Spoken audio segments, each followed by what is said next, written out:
In this video, we're going to learn from scratch how to use Python CustomTkinter together with MongoDB. First, let's install the required modules, and now let's jump into the code. Here we initialize our app, set the appearance to dark mode, and create the main window. We also define its size and title, then start the app. Let's run it and see what happens. We get an empty window, which means our basic interface is ready. Now, let's add a title to this window. We create a large text label and place it on the screen. Let's run it and see what happens.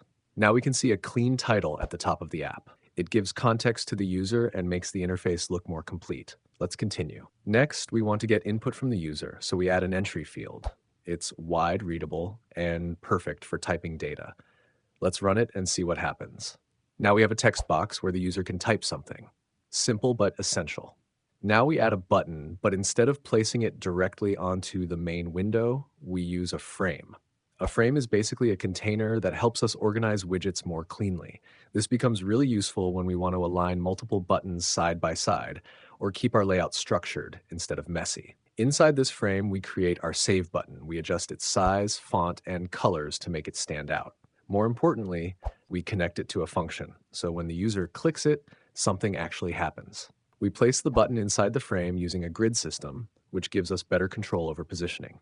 Right after that, we also add a label to the main window. This label will be used to give feedback to the user. Now we define what happens when the button is clicked. The function takes the value from the input field, prints it to the console, updates the label with a saved message, and clears the input field so it's ready for the next entry. Let's run it and see what happens.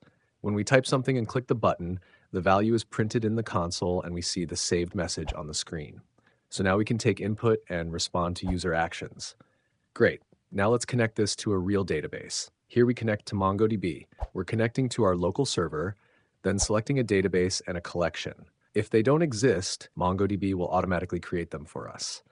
Also, if you're using the Compass app, you can click on Show Connection Info to see the connection details. Now we update our submit function so that it also saves the entered data into the database. Let's run it and see what happens. Enter a name and click the Save button. Now, a database and a collection should be created in MongoDB. Let's check, and yes, the data we saved is there. Let's add one more record, and it's saved successfully as well. But saving data is not enough. We also want to display it inside our app. So we create another function that fetches all records from the database and converts them into a readable format. Then we update our label to show this data. We also add another button inside the same frame. This is where using a frame really helps, because now we can easily place buttons next to each other in a clean layout. Let's run it and see what happens. When we click the load button, all previously added data appears in the app window. Now let's add one more value. It gets saved to the database, and we can confirm it by refreshing on the database side. When we click the load button again, we can see the new data inside the app as well. For more programming tutorials, check out the courses section on the channel. There are many free lessons waiting for you. So to support us, don't forget to subscribe and like the video. Keep learning.